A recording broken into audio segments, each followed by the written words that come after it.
www.plmconsultoría.com presenta información relevante acerca de los patrones obligados a registrarse e inscribir a sus trabajadores en el IMSS. El tema de hoy es referente a los patrones y las obligaciones que tienen respecto de dar de alta a sus trabajadores.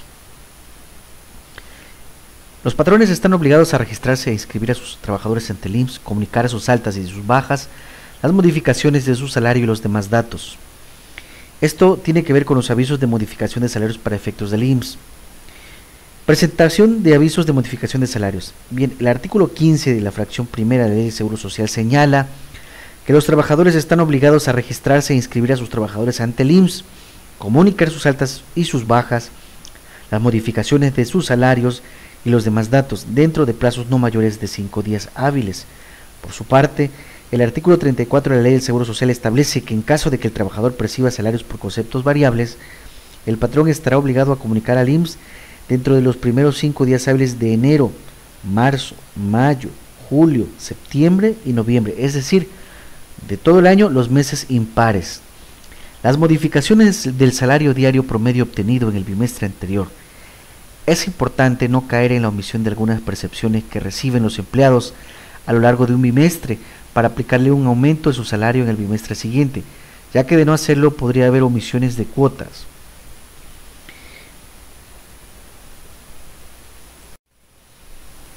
www.plmconsultoría.com presenta presentación de avisos de modificación de salarios de trabajadores con salario mínimo.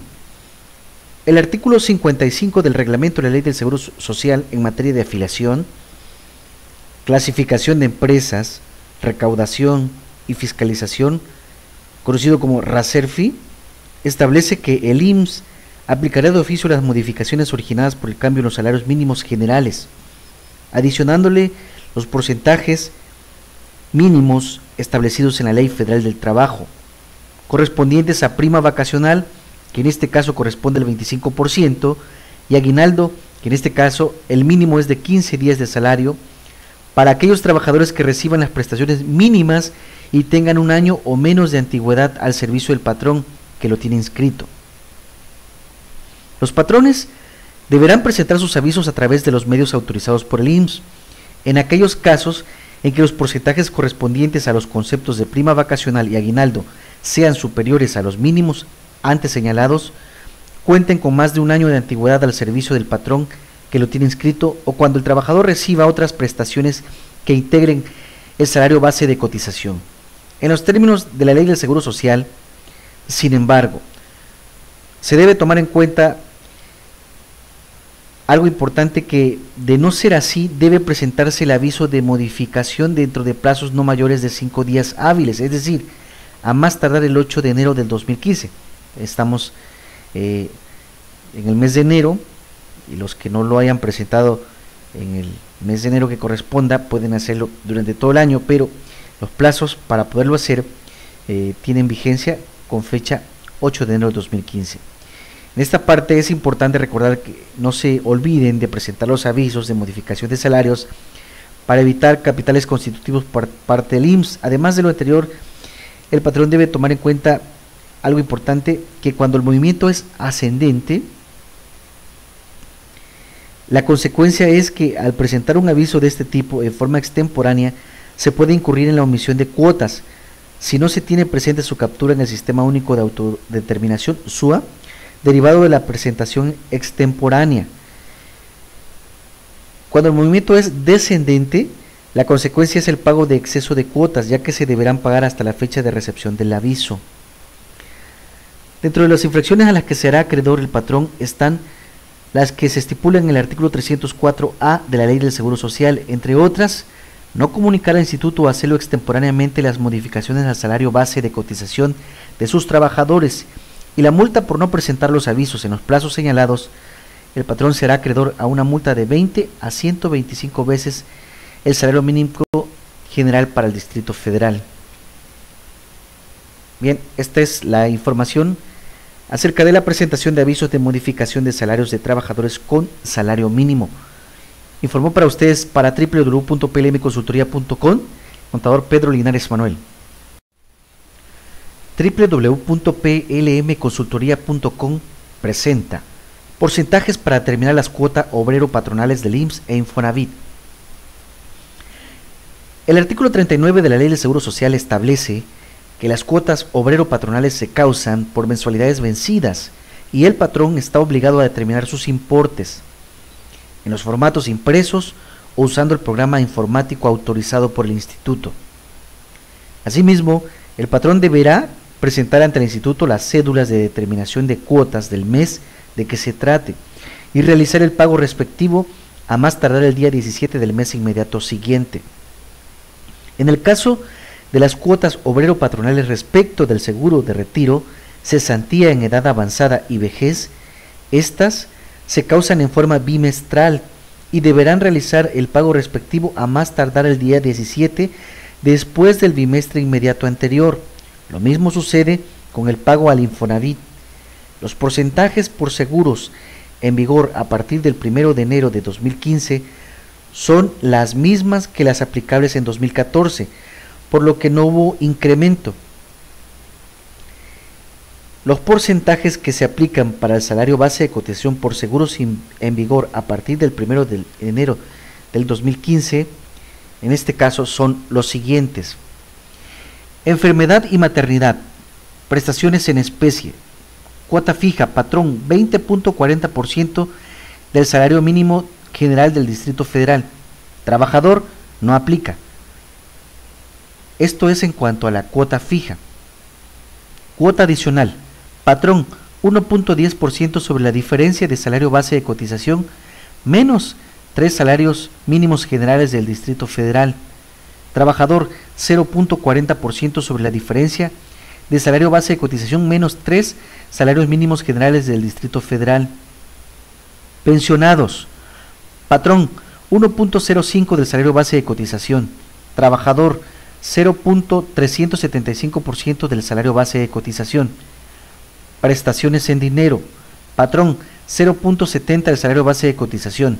Trabajador, 0.250 del salario base de cotización.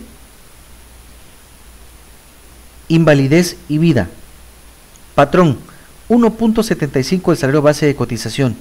Trabajador, 0.625% del salario base de cotización. Riesgo de trabajo, patrón, porcentaje de prima que le corresponda sobre el salario base de cotización. Trabajador, no aplica. Guarderías y prestaciones sociales, patrón, 1.00% del salario base de cotización. Trabajador, no aplica.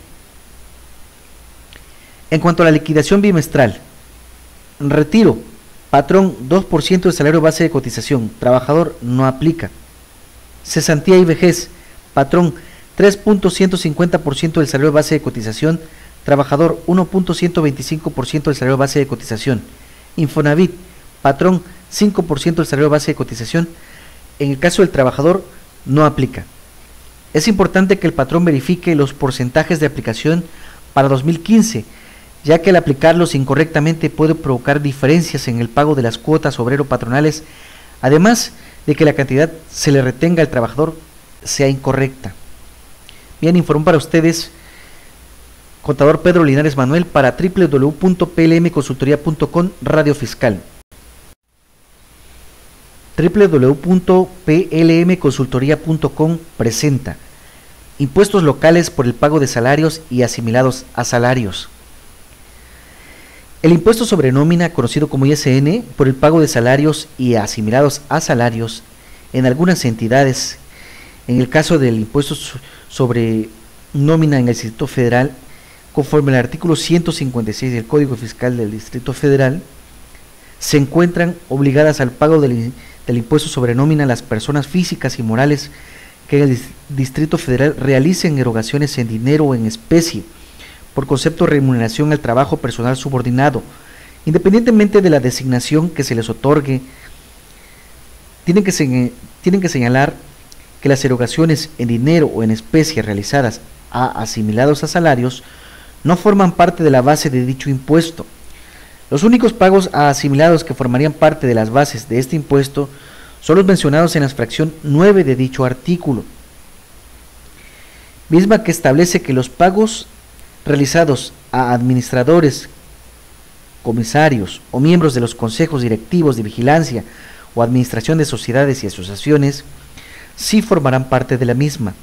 Para efectos del impuesto sobre erogaciones por remuneraciones al trabajo personal, el artículo 56 del Código Financiero del Estado de México y municipios establece que están obligados al pago de este impuesto las personas físicas y jurídicas colectivas, incluidas las asociaciones en participación AMP, que realicen pagos en efectivo o en especie por concepto de remuneraciones al trabajo personal prestado dentro del territorio del Estado, independientemente de la denominación que se les otorgue.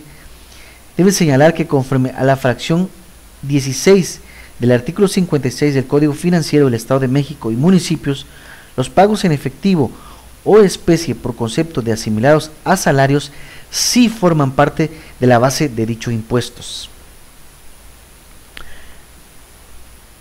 Informó para ustedes contador Pedro Linares Manuel para www.plmconsultoría.com.